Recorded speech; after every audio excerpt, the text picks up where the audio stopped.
So I think there's a professional side and then there's a personal take care of yourself side. On the professional side, there's a very real thing you have to do of just time management, where companies are going to double book at the same time. It's infuriating. You'd think that there would be better coordination. Companies double book all the time for info sessions, coffee chats, you name it. Folks are not on the same page. And it becomes a decision-making process about where you want to spend time, where you value your time, who to give time to. And I think that's a big, just structural, professional piece of the fall that's really challenging. Where do you spend time? And that also leads to this prioritization where, yes, you really should have a good plan B. It's really important to have a plan B. But at the same time, consulting, there's so many firms out there. They all have info sessions all the time. They're doing lunches, dinners, happy hours, coffee chats. Go meet with them casually in the Winter Garden.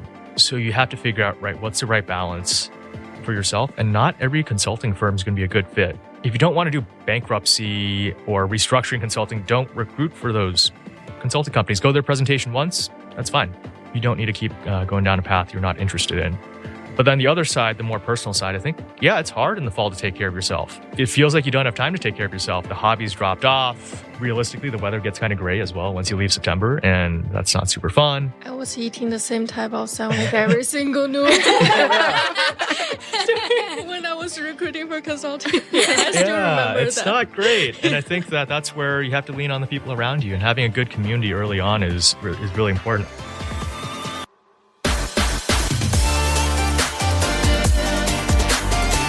Welcome back to Business Beyond Usual. My name is Aishwarya Dhume, and we're recording live from Ross School of Business once again. I'm here with Vashishta, and today we're going to be talking about recruiting at Ross. Thank you, Aishwarya. Before we get started, we want to encourage you to get in touch. We always love engaging with our listeners, and we'd love to hear from you. Send us a message at bbupodcast@umish.edu, bbupodcast@umish.edu, or follow us on Instagram at Ross_BBU, Ross_BBU, and feel free to DM us there as well. Ask us questions, suggest episode topics, or just come down to say hello. Great.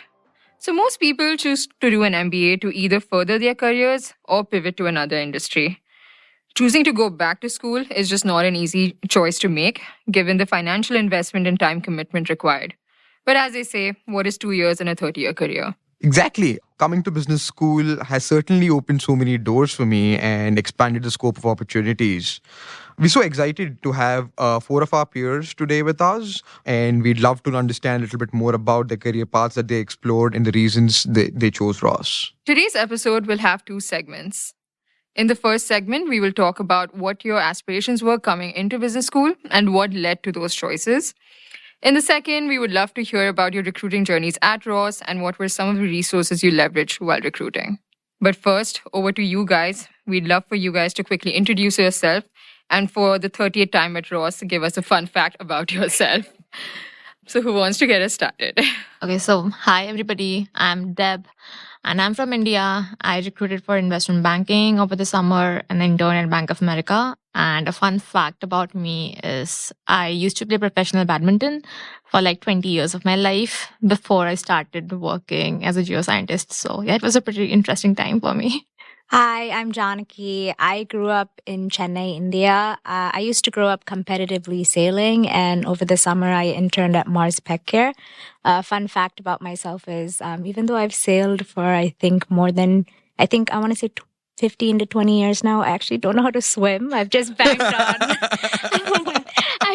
on the life jacket that I had to wear. So yeah. You're that good. Never fallen out of the boat. Yeah. Hey y'all, my name is Ziyi. I'm coming from the Bay Area, California, where I worked in construction before coming to Ross. The summer I was at Deloitte, Chicago, which was wonderful. Great city.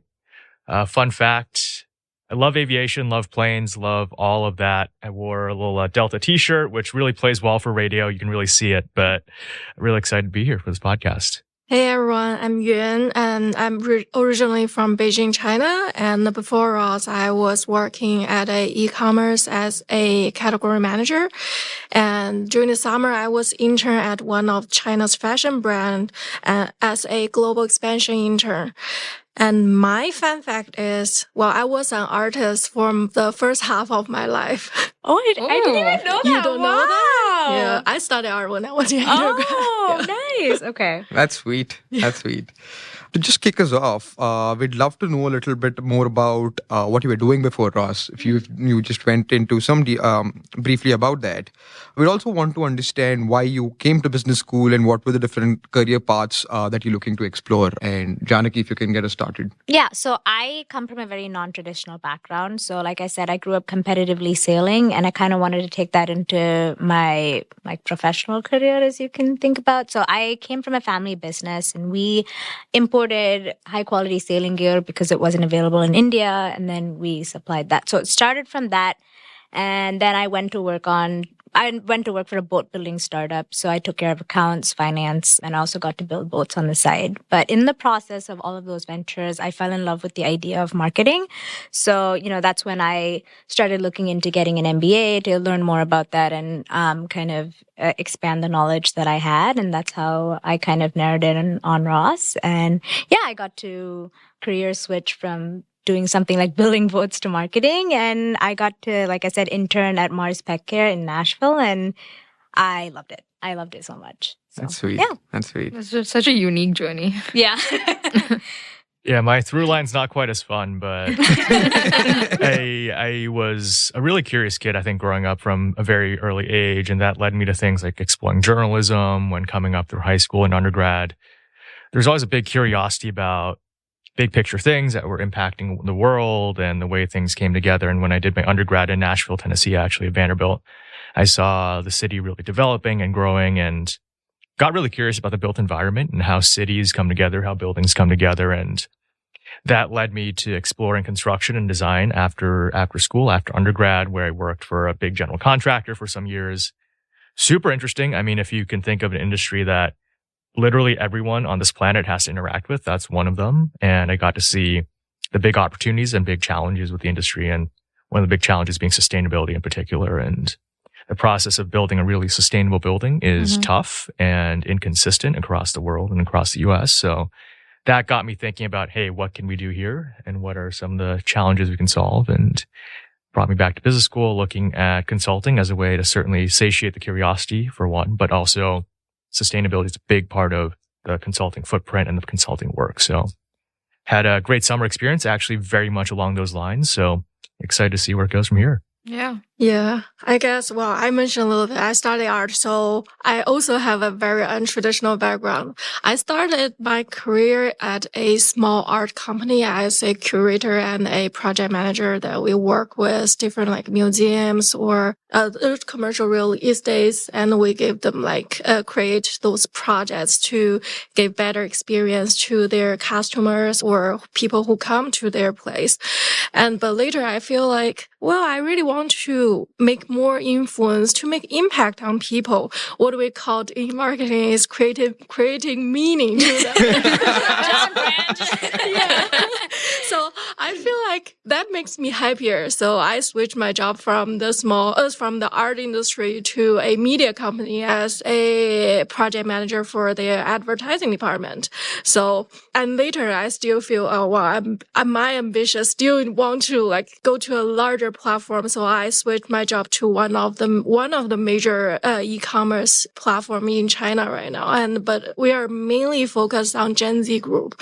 So which is really nice. And the reason why I decided to come to the business school is because I feel like my art background, it really gave me some hard time to move forward in my career.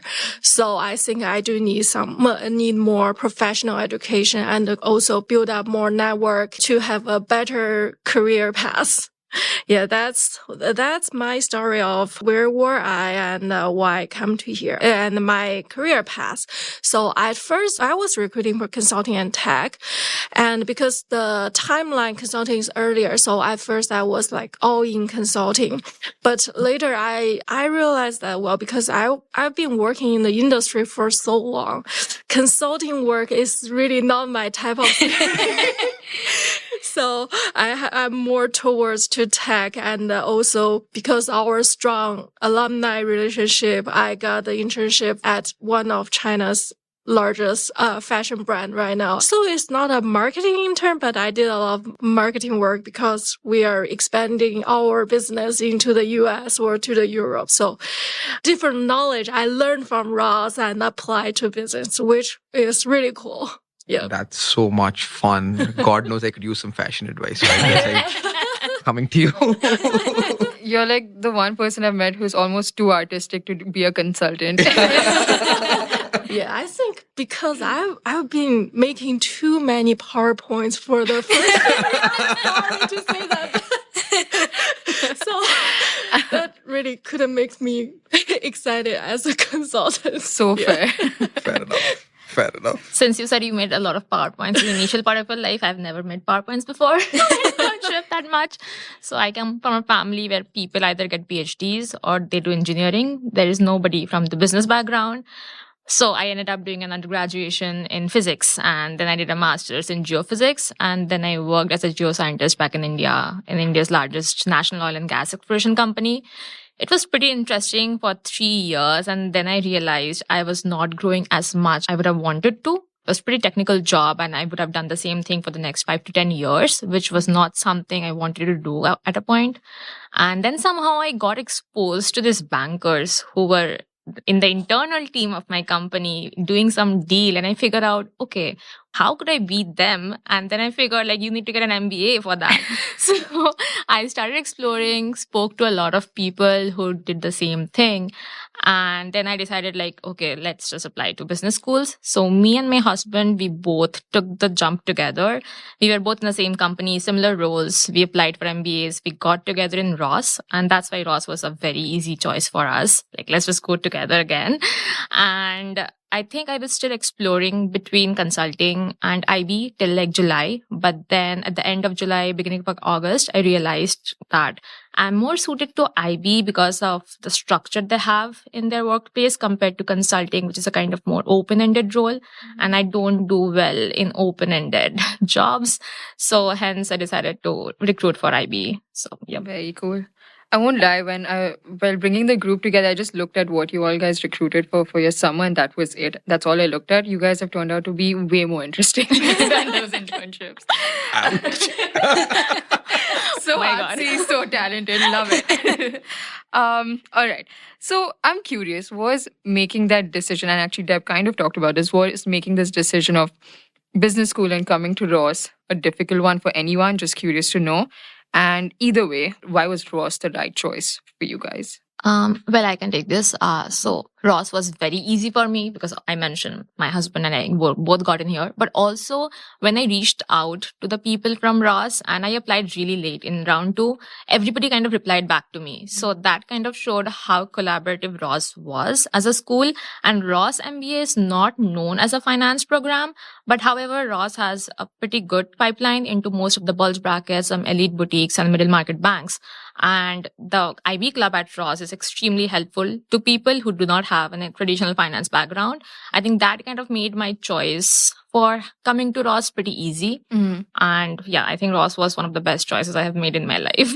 Love it. Yeah. Hopefully when you're sitting there with your stack of MBA offer letters in January or in the spring, you have lots of decisions. And, the interesting thing is, I think between each of the schools, they all have fantastic career outcomes across different industries, and you'll see some differences of just industry breakdown. But for the most part, schools do quite well that are peers with Ross. I think the big differences for me were first geography, the location of Ross being right in the middle of the country. People don't just stick on the West Coast or East Coast. People go everywhere, and also the Midwest, which was really exciting. And I was excited about Chicago. So this seemed like a natural fit. Then the other piece too was the people as well. I think the people make a big difference to your experience. No matter what school you go to, you're going to get all these companies on campus, and your experience is determined much more by who's to your left and who's to your right and how supportive they are and the environment that you create together. And from what I gathered before Ross, that all seemed very positive, and that's all proven to be true. I think we have a wonderful MBA 1 class or MBA 2 class now, and a wonderful MBA 1 class just came in, and you have to have great people, and I've certainly enjoyed the people I've been around this year. Yeah, I think the most important reason for me is the people. Same with all of you, right?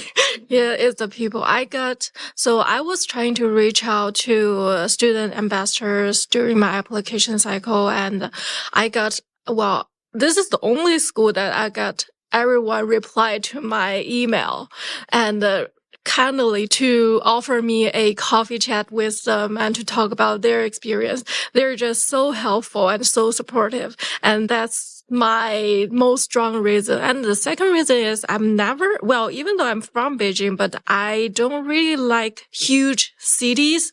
So I don't like New York or LA but so this place it's really nice. Ann Arbor is large enough to have everything, and also like, it's not that small, tiny that you have nothing to do.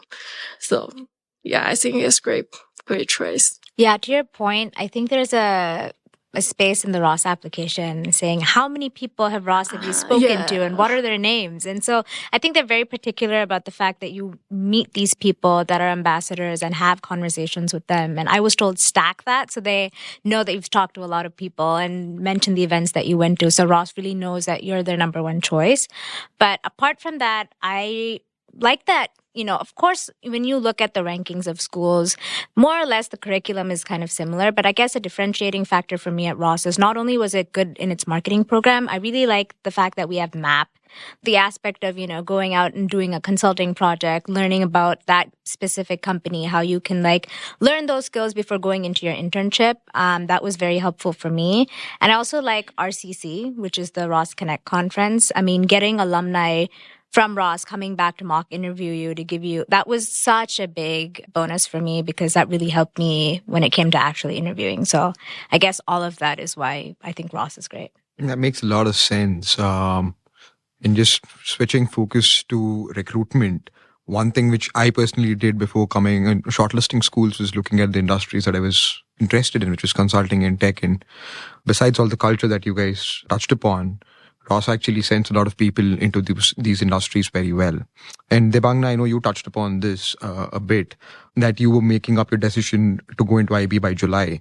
So how did the pre-MBA activity look like for you? Were you involved in things like Forte, Consortium, or any other activity that you ended up doing for IB before coming into Ross? Well, I did not do anything for IB though, except I just maybe looked at how IB recruitment might be, how hectic that can be. I did not do anything else, but then I did apply for consulting pre-MBA things for McKinsey, Bain and BCG. And I did get some traction from McKinsey, but I ended up withdrawing from it after I got an offer from IB. I think except that for internationals, specifically from people for people from India, it's very tough to get into the pre-MBA bank programs because it's just they don't cater to those international folks. So I think that's something that I could not do since I was doing IB. That's a good point. And I just want to add to that, the same goes for Consortium and Forte. I think as international students, we are not able to participate in those. So for the most part, it's the company-specific pre-MBA programs that we participate in. But the diversity one usually for the most part, we're not able to participate in. Yes. I did some of the consulting programs, and I think they were helpful just over the course of summer to help figure out what each of the firms looked like, to get some coffee chats under the belt and some other things. I think it was really helpful for one firm in particular to get the relationship set up before the school year started. We'll say it's not critical. It's not absolutely make or break that you participate in these programs. It's another helpful thing. And I think the more overriding concern I'd say for the summer before MBA is just enjoy it. Take the time that you can, whatever you can take, to take a break, travel, unwind, whatever it might be before things get really hectic in August. Yeah, same. I just did a little bit of the consulting pre-MBA thing, of the major companies, MBB. But I also want to say that really enjoy the summer. Actually really don't need to do a lot for the pre-recruiting stuff. And I remember before this master started, the new incoming class of 2026, they were asking me, what should I do pre-recruiting? Do I need to take any courses or do I need to do blah, blah, blah? I just told them, well, just enjoy your summer. The recruiting thing gonna come over to you and you will feel overwhelmed. So just relax and be prepared for what is gonna come to you. Yeah. I wasn't a part of consortium. I didn't know I could apply, but I did intern with 2 people that did recruit through consortium and got their internship offers earlier on. And I can see both sides of that coin. They felt like, the stress was taken off of them and you kind of had an offer going into school earlier on. I only got mine in February. So it's like, waiting for that is kind of stressful. But one of them also said that they kind of felt bad that they didn't go through the regular process of recruiting and they felt like they missed out. And even though they did get an offer over the summer, they said they're just going to like reapply and try to interview with companies just to get that experience. So I guess there's like 2 sides of a coin that you can look at when it comes to early recruiting. Yeah, that's really fair. For our listeners, like Forte and Consortium, these are diversity-based programs. Forte is specifically focused on women, and they hold their recruiting before the business school program starts and allows you to recruit with specific companies who are participating in these programs if anyone wants to look into it. That actually also brings us to the end of the first segment and sets us up really well for the second one. But before that, we're going to take a quick break and be right back. This episode is sponsored by the Ross School of Business at the University of Michigan. Through our podcast, you can connect with the people and experiences that define the Ross way. Check out our other podcasts, such as Working for the Weekend, an exploration of the part-time MBA experience, Business and Society, a business podcast with award-winning Michigan Ross faculty, and Down to Business, a new interview series with Ross alum in the C-suite, hosted by Dean Sharon Matusik. All podcasts can be found on Apple Podcasts and Spotify. All right, so we are back to talk about our recruiting journeys at Ross. Each one of you has taken a different path, so very curious to know what individual recruiting journeys look like at Ross. This could include your timelines from when you started to when you got that offer and were ready to sign it. It could also talk about like the critical components of the recruiting process, resume reviews, number of coffee chats, technicals that you have to prepare for IB, whatever it may be. It would be really important for us to hear about the challenges you faced because that's a question we all get a lot from incoming students. And how did you prepare to face those? Plus, what was like your backup, that plan B that is famously talked about at Ross? These are just like some leading questions. Your responses can go well beyond that. Super curious to hear. Okay. I could go first. So I recruited for marketing and usually, resume drops happen or applying to companies happen end of December, early January. So you have from September to kind of sort through those things. I remember you join a FAC group mid-September and then you kind of go from there. We had company visits all the way till mid-October and then I did coffee chats throughout October. We're talking 4 or 5 a week and then RCC happened November. So, it's better spread out as compared to consulting and I'm sure IB.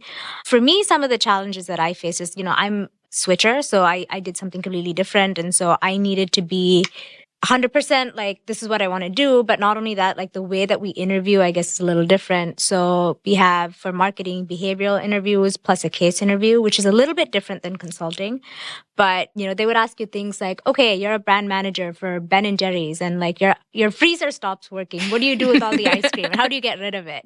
And I would just be like, what is this? And you'd rack your brain to try Eating to it all is not a correct answer. Don't say that. Yeah, is that a bad answer? No, after joining the company that I interned with over the summer, it's just, as a marketer, that is not your job to kind of figure out the answer to those solutions. It's more okay, if you think about supply, how do you deal with it? If you think about operations, there's so many other people involved. It's just the marketing had to get rid of this ice cream. So the companies that I did get offers for, they didn't do the case-based interviews. They only did the behavioral type interviews, which is why I did well in those. Because the case-based ones, they would throw you for a loop.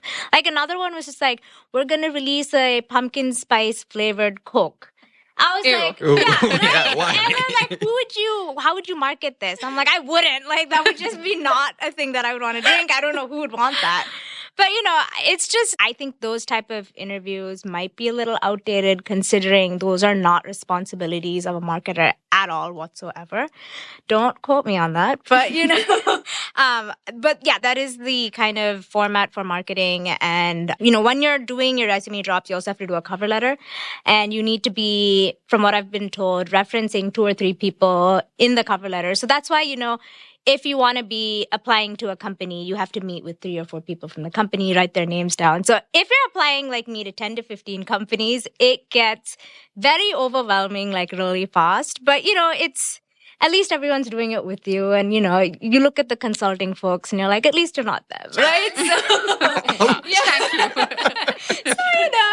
So, you feel a little better about yourself. But yeah, that's the timeline for marketing. So yes, consulting, the one that everyone wants to hear about. And there will be dozens of people that are not interested in consulting in our entire class because it seems like everyone wants to do consulting.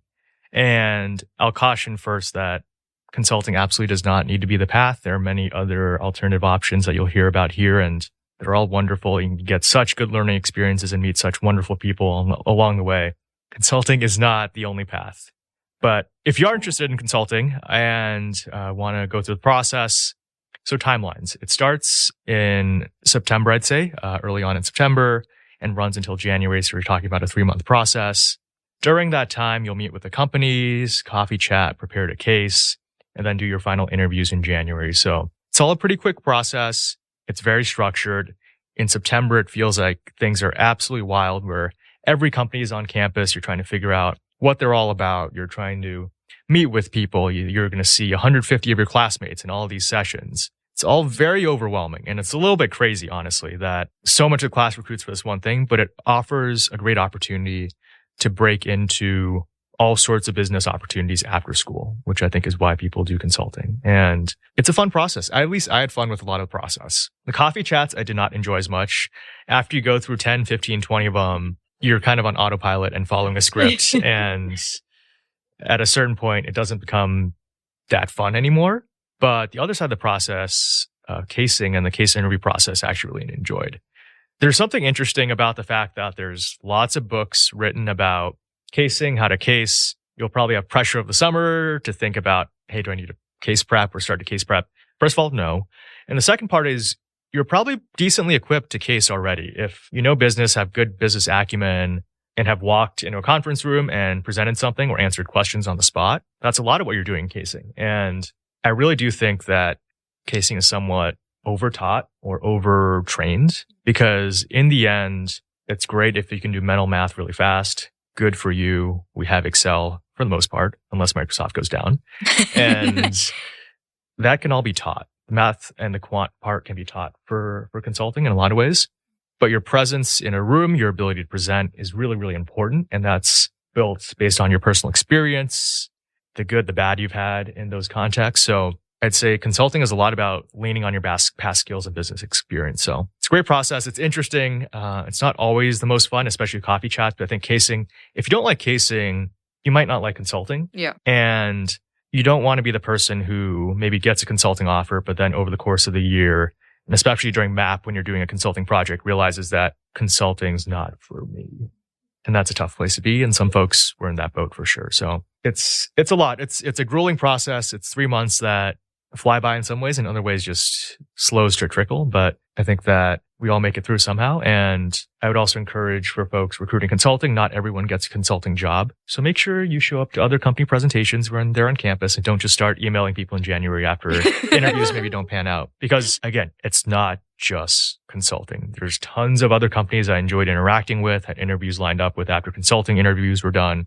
It's not a be all end all. So make sure that you're looking at other things that are fun too. Like they're awesome. Great companies. Come to campus. Say hello to them. I think I also saw you at a coffee chat with Dr. Keurig. Mm-hmm. I think that's right. Yeah, I remember he was doing a marketing thing in between too. Yeah, there's people that show up to campus and you go, that'd be interesting to do. And the consulting companies are great, but might as well do your due diligence while you're here of everything else that's out there as well. That makes sense. But Ziyi, I'd like to know a little bit more about, if possible, some of the challenges that you'd faced through the process. It's a long one and pretty drawn out, as you suggested. And what were some of the maybe regimens or activities that you basically had to overcome them, or just to keep you sane? Yeah, I think I'd break down the challenges maybe in 2 buckets. Where one is really?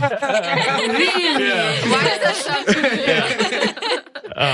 sound There's a framework I have right here. The challenges framework. This is used for when you're feeling bad and also for oil spills. So I think there's a professional side and then there's a personal take care of yourself side. On the professional side, there's a very real thing you have to do of just time management, where companies are going to double book at the same time. It's infuriating. You'd think that there would be better coordination. Companies double book all the time for info sessions, coffee chats, you name it. Folks are not on the same page. And it becomes a decision-making process about where you want to spend time, where you value your time, who to give time to. And I think that's a big, just structural, professional piece of the fall that's really challenging. Where do you spend time? And that also leads to this prioritization where, yes, you really should have a good plan B. It's really important to have a plan B. But at the same time, consulting, there's so many firms out there. They all have info sessions all the time. They're doing lunches, dinners, happy hours, coffee chats. Go meet with them casually in the Winter Garden. So you have to figure out, right, what's the right balance for yourself? And not every consulting firm is going to be a good fit. If you don't want to do bankruptcy or restructuring consulting, don't recruit for those consulting companies. Go to their presentation once. That's fine. You don't need to keep going down a path you're not interested in. But then the other side, the more personal side, I think, yeah, it's hard in the fall to take care of yourself. It feels like you don't have time to take care of yourself. The hobbies dropped off. Realistically, the weather gets kind of gray as well once you leave September, and that's not super fun. I was eating the same type of sandwich every single noon. When I was recruiting for consulting. I still remember it's that. Not great. And I think that that's where you have to lean on the people around you, and having a good community early on is really important.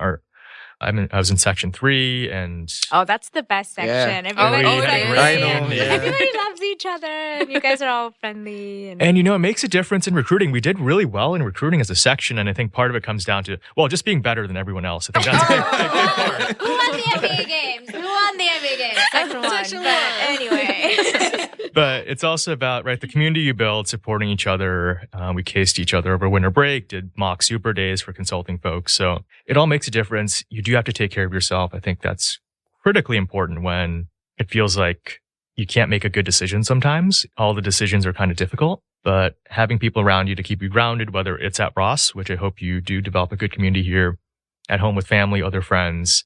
This is in some ways a serious process. We're getting a job, we're moving cities, countries, potentially. Also kind of deeply unserious as well, where it's a lot of fun. You're around great people. Yeah. You have a lot of good opportunities at your fingertips. So I think just trying to balance those two with your community is critically important. Yeah. I want to add a little bit about consulting, even though I'm the person that found consulting is not my thing. Yeah. I think the whole process really helped me to learn a lot. And I also enjoyed it. So from the company presentation, because I've been working at tech company for a while, so I haven't wearing suits for years. So it's very interesting that you see all the people wearing suits and very formal dresses and to go to company presentations. It is like a very unique experience. And also, I think casing it helped me to build up the structure to how to think of business and how to evaluate a business like a very quick way. And I think one of my advice is you don't need to be freak out for casing, or like if you heard a student said, I cased like 100 cases.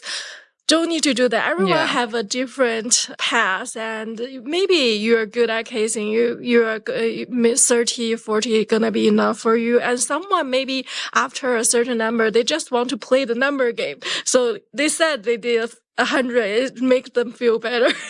Yeah, but so don't need to worry about the casing too much. Yeah. So because I was doing consulting and tech on the same hand, I do have some learnings of this whole process. I felt I need to start my tech recruiting a little bit earlier, even though everyone said, tech don't need to networking, or you just drop the resume, and most of the companies don't even need you to write a cover letter or something. But if there's some company that you really want to go, you really need to do some more research of the company. And I know that certain companies, they want you to learn more about their people. So it does need you to reach out to someone who worked there before and to talk with them about their experience. So do more research on those companies. But for most of the company, you just drop the resume. I feel because I'm an international student, I felt tech companies, there are really limited opportunity for international students last year. You need to find a way to maximize your possibility to get the interview. At first, I wasn't thinking about going to do e-commerce again. I was thinking maybe I could do product marketing or product manager and apply to those roles. But after I dropped a few resumes but never hear them back, I found that, this is not the case. So I changed my strategy. I rewrite my resume and to focus on to make my previous experience stands out and to apply to e-commerce companies like Amazon or TikTok, who they are aggressively want more those e-commerce people. And that's how I got interviewed with them. So if you are thinking to switch to PM, I know many people want to do PM for tech. Maybe a better strategy is you get into the company first and then you find a way to switch that role after you get into the company is a better choice. Yeah, but anyway, the tech also, I think the tech track was really helpful. Yeah, we went to New York to visit a few tech companies. I visited Google and Salesforce. I didn't get Adobe. I really want to go Adobe, but I'm not the one of the lucky person. Yeah, but it's a great experience. If you could go into the company, you could learn better of their culture and to know like what kind of people they're looking for and what kind of techniques they need. And then you can reach out to their current employees and with better purpose to have the coffee chat with, and also leverage the whole Dhume network. I've been trying to reach out to many people in the tech industry for different companies. If this person is a UM alumni and you send them a message on LinkedIn, highly likely they're going to reply to you and offer you a coffee chat. And most of them are more than happy to give you a referral or something. Yeah, that's also very important. Yeah, the comment about the strength of the alumni network is essential. We see that stretching beyond the US as well and across industries. Yeah. Given how strong our alumni network is. And just a couple of points on what was just discussed regarding tech by Yuan. So I resonate with most of what she said. So I pivoted into tech a little later into Jan. And what I think makes tech a little challenging is it's like the Wild West. Your first application starts in September and you've got big firms interviewing you as late as May. Yes. So the whole process is stretched out. And through the process, one thing which I realized was your resume, like you suggested, holds so much more importance than in consulting. Because in consulting, because you've got a lot of these coffee chats which are organized, they know you before you apply to some extent. That's not the case in tech. So just your resume is indexed a lot more over here. So getting that resume on point and maybe tailoring that to job descriptions can potentially help set you up to success. Getting the interview, I feel, is the bigger hurdle in tech. And that is something I realized a little later, but I think that worked once that realization dawned on me. Yeah, I also feel it's really stressed out, the whole process. I remember I dropped the resume for TikTok in maybe late November or something, and I got heard back from them at like April or something. What? I thought I already into the pool that they trashed my resume. So just be more patient, and if you really fit what they are asking for, they're gonna find you. Yeah. I'm curious, is having a backup plan very important? Very important, like Z said, yes, but how challenging is it to have a backup plan as an international student? Yes. Well, it is really important. I think it's back at March when I haven't heard a lot of coming back to me, and I felt it's really stressful. So I was trying to apply anything that I could. Yeah. And also connect with alumni that Ross have. And that's how I got my internship. So you talk with alumni and they said, well, they are more than happy if you cannot get anything, and they could even like create a internship for you if you are really interested in their business and you want to learn a little bit more about their business. So I also know that many of international students also get their internships from this way. Just leverage the network and the affinity groups resources and to get an internship. Yeah. I would specifically like to give a special mention to section 3 because my first section party, section 2 though, I'm from section 2, but my first section party was this bar crawl with section 3, which I did after I got my first offer. So I had a lot of fun, great section. A lot of good friends from that section, but we have a podcast dedicated just to section 3. 3, yes. Just kidding. What a minority. So since I was doing IB, so most of the IB folks were like this night owls, or like we were never there during the day anywhere. I think nobody saw us for fall A and fall B, except maybe at certain events at night where we would just go wearing our formals, or maybe just hang out for like half an hour and come back and get buried in studying technicals. Are you guys Batman? Yeah. Maybe vampires are like the better ones. So it was like that for 3-4 months. It was not a good time, but then I kind of enjoyed the recruiting process for IB, weirdly. It kind of started in August last week, the first day of classes. So we had to submit our resumes by September mid. So we had like 2 to 3 weeks to work on our resumes and our odysseys because the banks start coming in the middle of September. And the whole process kind of gets over by the first week of December. However, since I was doing New York as well as Houston, the Houston process was like, it ended in the middle of November to like third week of November. So it was a very fast process for us. And for people like me who had no finance experience, or for international folks like us who are not really used to the coffee chat system in the US recruiting market, we faced a lot of challenges initially. But then I guess you do so many coffee chats in the process that you get used to it. And at some point you start enjoying it because you get to know so many new people. But again, it gets very monotonous towards the end where you know what they're going to say, right? So the timeline kind of looked like that. One of the most critical components, I think, for IB recruitment were first the coffee chats. So it is like a vibe check. The banks want to see whether they can work with you for like 12 hours or 14 hours a day, yes or no. So initially I faced an issue connecting with them. I didn't face any issue connecting with the international bankers because they were like we had like similar issues, right? But with the domestic bankers, our problems were not same. So it was a bit problematic for me initially. But then I think after speaking with them, I kind of understood where they were coming from. And at some point, it became easier for me to connect with them. And I started enjoying those. One of the other critical components of IB recruiting is the technicals. So we have this book of 400 questions, which we have to know by the end of like October. And it's very tough to do that along with the classes and along with the coffee chat and the events.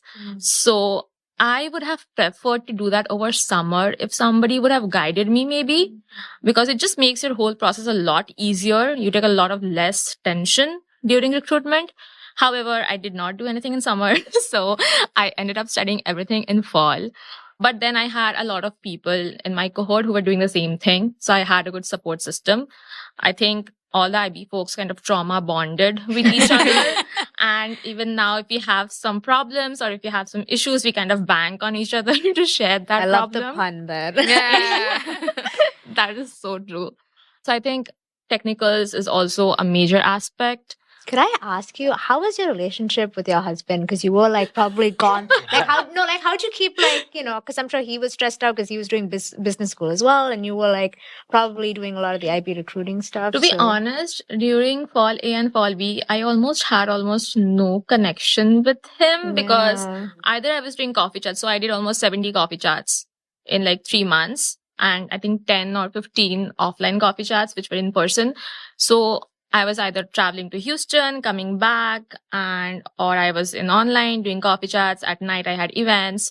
So he was kind of managing everything else at home, like cooking food, making sure like I'm eating food and doing everything on time. So I had that support, so I'm lucky in that Oh, I way. love that. So it was a hectic process, but then at the end, since the outcome was good, I was happy. Well, one of the challenges, so I think time management is a very big challenge. If you're recruiting for IB, I missed a lot of classes, and that's why I'm attending all the classes right now. I wouldn't suggest people to do that. But for example, if you do not know anything about finance and you're recruiting for it, I think it becomes very tough to attend all the classes, submitting all the assignments on time, and then studying technicals during the day in the morning, and then doing coffee chats in the afternoon, and then at the events at night. And then we also have different treks, and on weekends I'm going to Houston, so I had no time in like 4 months. It helps if you have a good support system in terms of friends or family to recruit for this thing. Also, I had almost no plan B. Yeah, I was going to get to that. Like, where's the time to have a backup? I had no plan B. I remember the first bank I was cut from. I was very upset and I was almost crying. And I texted one of my mentors, like, what should I do? I don't have any plan B. And I just got cut from a bank. And he was like, don't worry. By November, if you are feeling like you don't have any offer, you can shift to something. I was still thinking about doing something in energy, like general management roles or internal strategy roles in energy. That would have been my plan B. I don't know how much successful I would have been since I did not do any casing or anything as such. So that's what I have to say. But I think everybody should have a plan B in mind and should decide that during the summer, like what if something goes bad and what can I do if I can't do IB? Also, I think one of the most big challenge I faced, this IB recruitment is a big black box. You never know when you're cut. The banks will just ghost you and you will just stay there guessing whether I'm in the process or whether I'm out. And you can like end up wasting a lot of time doing coffee chats because people might still give you coffee chats and then not invite you for a final round interview or a super day. So I think you have to follow the process, what the silo and the fact groups teach you. I kind of tried to follow everything to the T. I tried to stick to the schedule that they give us for the technicals and every other aspect. And it's just, I would say, like, you should not think about the outcome rather than if you concentrate on the process and just do your work. I think it's good enough for somebody like me. So I think it would be good enough for anybody else as well. Just a quick follow-up over here. I've heard so much about these IB coffee chats. You've done 70 of them. Could you just lay out some of the dynamics that is involved in an IB coffee chat and why is that so different from, say, coffee chats across, say, tech or consulting? So it can be 2 types of coffee chats. Sometimes the bankers used to be really happy. They came and they were happy, smiling. They actually are interested in knowing you and they will actually ask you questions and get involved in the chat. Those chats used to be like easy, right? Like I can share my personal life with them and they will also share something.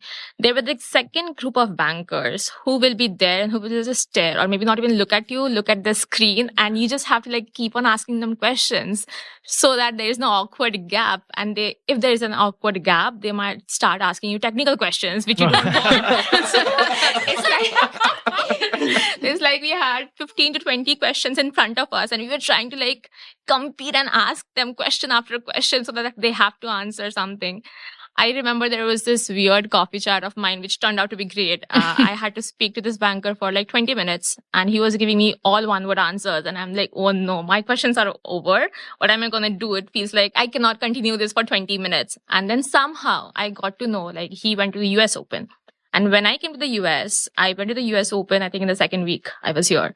And somehow we connected based on that. And he was in the same, like 2 rows ahead of me in the stadium. And somehow we kind of spoke about it for 15 minutes. And thus I ended my coffee. And I was so happy about it. And then I did get to the next round. So I was like, okay, I have to find something common with the bankers and that should sail. But it's like, I have heard like consulting folks are much more open and they're much more happy.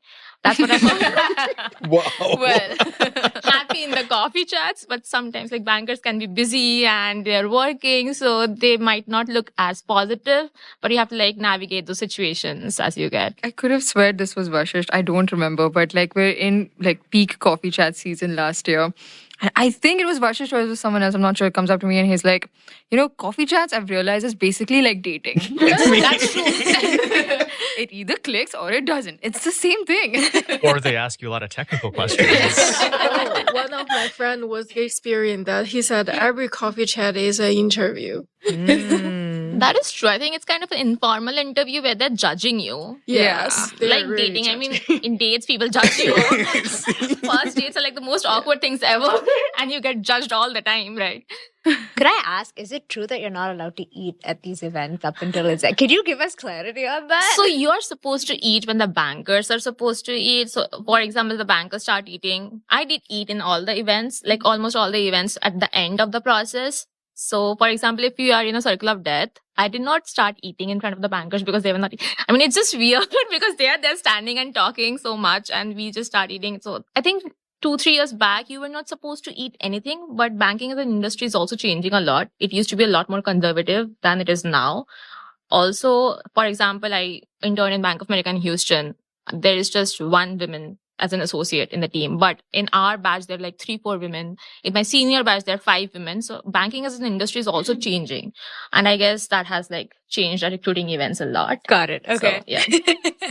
Yeah, so this was super helpful, and just to flush out some of the details and the challenges that you guys faced, I'd like to know some of the resources that you used at Ross. You guys touched upon it briefly, but any particular resource that you found to be the most helpful, if you could just go over there, that'd be super helpful. For me, it was definitely leveraging my, co-students, co-classmates. We did a lot of casing. And I have to say, like, a big pivotal moment for me was RCC. The fact that we had alumni come and mock interview us. So that was kind of a deadline. So we wanted to be our best before that. So when we'd go into it, we'd get feedback that we could actually use and improve upon when we go into actually interviewing with companies. So I think RCC, I know it's for general management, tech, marketing, but I think that was very helpful. I did like 6 or 7 mock interviews with alumni, and that really polished the way that I interviewed. And just like my co-classmates, people who are just really, really smart. And like I would, interview with them and they would give me like really good feedback. And the people that I practice with have now gone on to become like fact group leaders, and I can see them that they'll do a really, really good job. So yeah, those are the resources that I leveraged. Yeah, I'd say the core of the resources are really student and peer driven. So the 2 main ways that are structured for everyone in their recruiting process, you'll have a fact group, which is a group of your peers in the same year, led by a second year who recruited or worked on something hopefully you're interested in over the summer. And then you'll have hopefully a professional club as well that does education sessions, provides some structure as well to how the year's going to go down. So I think those are 2 really essential resources. And from there, they provide a lot of the guidance, a lot of the education, a lot of the practice you need to be successful. I'd say the other piece too is the term black box got brought up earlier. And I think, well, maybe not as much as it is for IB. It's a little bit of a case with consulting as well, where things will happen without much rhyme or reason. And it's good to know that that's happening and that you're not alone, where there's going to be ups and downs, and the ups and downs are not timed with your classmates necessarily, where some folks are going to be quote unquote doing well, whatever that means, or doing not as well, whatever that means. And you might be anywhere in that range. So having the fact group and consulting club do help with understanding that A, it's okay that folks are all going through this, and then B, giving you the actual structure. Here are the timelines. Here's what you need to do to keep pushing and keep going and try to get this job. So a lot of peer support. Honestly, I think more than you would think, the career process here is driven by your classmates rather than any institutional power or force. So there's a theme there between what both of you said. Yeah, because I also joined the consulting fact group. So the majority information I got from tech is the education club. So I joined a tech club. Basically, we have education sessions every single Sunday morning. So, and they talk you through the whole recruiting process, and also they invite people who intern at those tech companies to share their experience, to let you to more familiar of those of the whole process. I think that's very helpful, and also the Ross people is also very helpful. So we can see the fact of who interned at which company of the previous year. So you can just send a message via Slack and to ask them, hey, I'm applying to this company's internship, and can we have a brief chat and to talk about what is the process looks like, what is culture, and what's your experience experience, blah, blah, blah. And I think that's besides reach out to alumni, this is the most direct and the fast way to learn about what is the internship looks like for a certain company. And also I got a lot of help from our affinity group. So I'm a part of GCA, which is Greater China Association. And we have a mentor-mentee program. They pair up you with a second year mentor, and the person gonna help you to go through the whole process, which, they're trying to pair up people with the same career interests so that can help you more. So that person is really helpful. And also we have guest speakers from the different industry. Like we have tech panels and also consulting panels, and you can reach out to them to learn a little bit more. So I think those are the few resources that was really helpful and supported me throughout the whole recruiting cycle. Well, similarly for me, the investment banking club and my FAC group was the most useful resource I used. Also, I think since IB is like very closed and it's a very structured recruitment process, the most closest resource and exposure to banks that you have is through your silo, because they have connections with the bank and they get feedback from the bank, which they can pass on to you. So they What's a silo? It's an investment banking club. So we call it silo for some reason. I don't know exactly why, but it's called a silo. So, for example, if I'm not in traction with some bank, they get the feedback and they can provide it to me. So in that way, the banking club is very useful. Also, I think Ross kind of organizes different treks. Those who want to recruit for New York, they have the New York trek, they have the Chicago trek and the SF trek. And from this year, I will be leading the Houston trek as well. So that exposure is very important for people who kind of need to decide where they want to end up in after banking and which groups they are interested in. So I think those resources were something that I really leveraged in Ross. And I think peers were also one of the most important resources for me, because I remember we used to share each and every coffee chat details with each other. If there was some banker who used to ask technicals, we kind of knew it from before, like, okay, he asked technicals and we should be ready for that. And even during interviews, I think we had super days here in Ross. And I remember I had a friend who came out of her interview and she told me exactly what she was asked. I'm like, okay, thank you so much. I don't think this is very common in other schools, because I have spoken with my peers who are in Columbia or Wharton or Cornell. People are very competitive, but I've never heard of such collaborations from my friends there. So I think that is something I really enjoyed at Ross and really leveraged that. That's what I heard also, but I was thinking, should we bring that up? No, I think collaboration within the class and then between the MBA 1s and MBA 2s, it's very ingrained in our culture, systemically in the form of fact group and peer coaching, but also outside of it. You could reach out to like MBA 2s on Slack who are not peer coaches, and even they would take out the time to guide you in whatever way that they can. So yeah, that's like really built into our culture, I would say.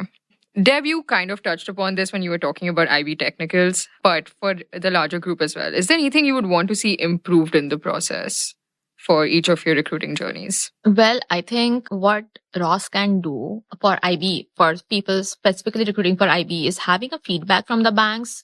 For example, we did have some of the feedback. For example, if I'm cut from Barclays or some other bank, there is an exposure. So there are Rossers who are on those banks who can provide us with feedback. But for other banks, we had no feedback. And I would have liked to get like what I'm doing wrong, and I got cut from that process so that I can improve more for the next banks, right? So that was something I felt was lacking. And I did mention in the feedback form that we got from the IB club after my recruitment was done. I think except that, one thing which I would have really liked to know, that how doing the technicals or even understanding the basics of finance during the summer would have helped me for recruitment, because I think it was a lot of pressure and it can get pretty bad for some people who cannot multitask in certain ways. So I think these are the two aspects I would have liked to know from before. I would like to improve as well. Yeah, I think consulting recruiting is a deeply flawed, imperfect process. And although it's been improved and there's continued work to make it better and better for more people, it still has a lot of flaws.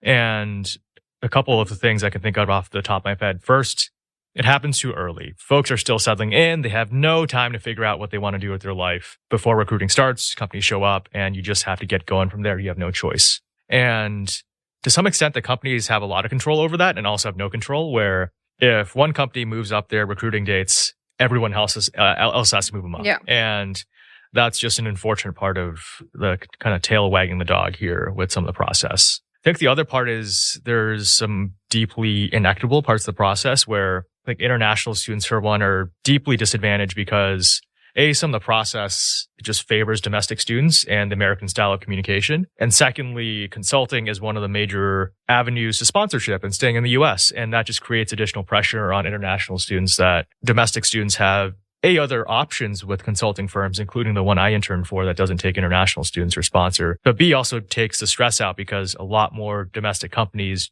don't sponsor as far as general management or marketing. So there are some problems that unfortunately consulting and the companies themselves can't necessarily solve. Although I think I'm optimistic, I'm hopeful that it continues to get better. There are some deep forces there that are really difficult and almost intractable. So I think those are challenges. And then on the more raw side, I'd say it is a little bit striking that when you go through the process, go through the fall, no one really asks you what you actually want to do with your life and how this process fits into that. You're going to probably get a job at the end of this process and get a good job that pays well and hopefully in a city that you enjoy. But how does this actually fit into what you want to do in your life, the purpose you have and the meaning you have, whether it's driven by family or creating change or whatever it might be, right? There's a bigger picture here. And I think we often struggle to connect the dots with that bigger picture. You're almost certainly going to be well compensated. You're going to do really well in your life. You're going to have a lot of control and power and ability to impact change. But there's a question there that's missing that we aren't addressing because that should be part of our business education and it should be part of our experience. And recruiting is a big part of that because the job is, unless you stay in school longer, which I think most people are not going to do that. The job's the main avenue that we're going to have out in the world to influence and to change. So I think that's a structural thing that I hope Ross continues to help address, that I hope other business schools continue to address as well, because I think there's a reason why the MBA is a little bit challenged right now, where as a purely professional driven degree, it's not creating the same value you used to. And I think that's a problem and a problem that's worth addressing as well. Do you, I was thinking about this, do you think changing or revising the academic curriculum could almost help with that? A, bringing perspective, B, better preparing us for recruiting, and C, bringing that value back to the MBA? Yeah, for sure. I think with the core, it's a bit of a challenge the first year with folks being so busy and with things being so stretched thin that you're paying a lot of money to be here, either just pure costs or opportunity costs. Yeah.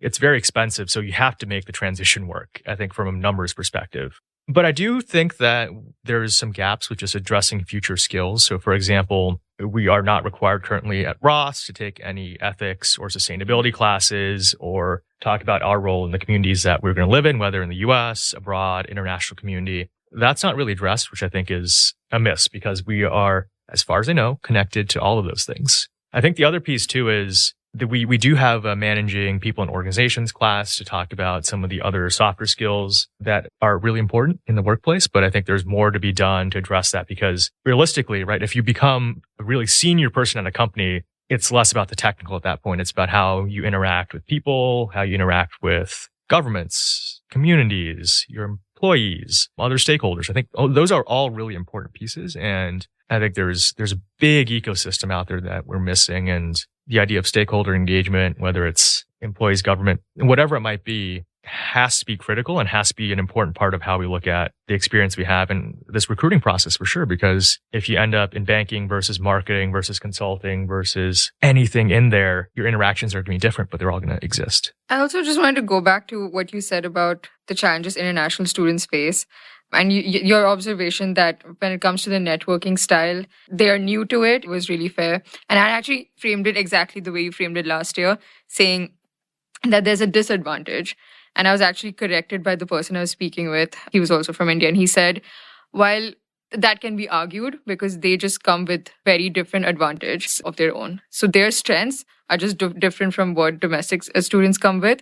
And that is actually the true fact versus a disadvantage to one to the other. And that actually has changed my perspective since. So I think when students come from India and China, I think they've seen more competition and just by result of that are a little more maybe resilient. And that is their strength. Whereas like the communication style and networking and coffee chats is something they work on. So yeah, that's something I just thought of when you brought up the international students point. Yeah, absolutely. I think everyone's coming in here with a very different set of skills and experiences. And it can be, especially with how fast it goes, I think that's another just pinch point with the speed. If we had another month to have these conversations, things would be so much different. I honestly believe that things would be so much different and people would have a much better process, a much more meaningful recruiting process. I think, unfortunately, we're just stuck in the reality where really 2 or 3 weeks in, we're a go, which I think is deeply unfortunate. Okay, so for tech, I think what I want to see improvement in the process. If the tech recruiting process could be a little bit more transparent, that's gonna be much easier, or like make me feel a little bit better. Because I feel like most of the time I drop the resume and I don't even know that my resume gonna be seen by the recruiter or not. So that just making you to try it, have the FOMO. So you're trying to drop more resume but hearing no sound from anyone. So that really doesn't feel good. And also because they are not transparent. So some of the companies, they actually, because maybe they already received enough resumes, they close their application really early. I remember that's Microsoft or which company, and they closed it maybe late October or early November, something last year.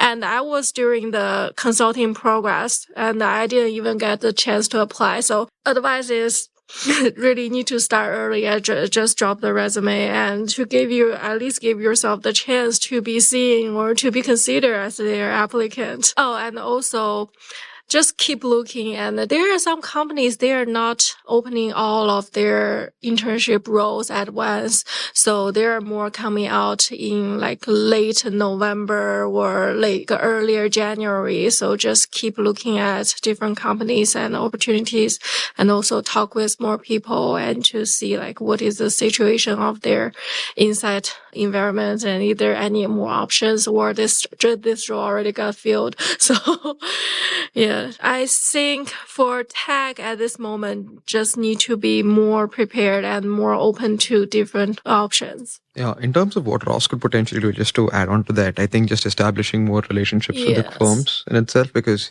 the problem with tech is you've got so many and all of them do so much.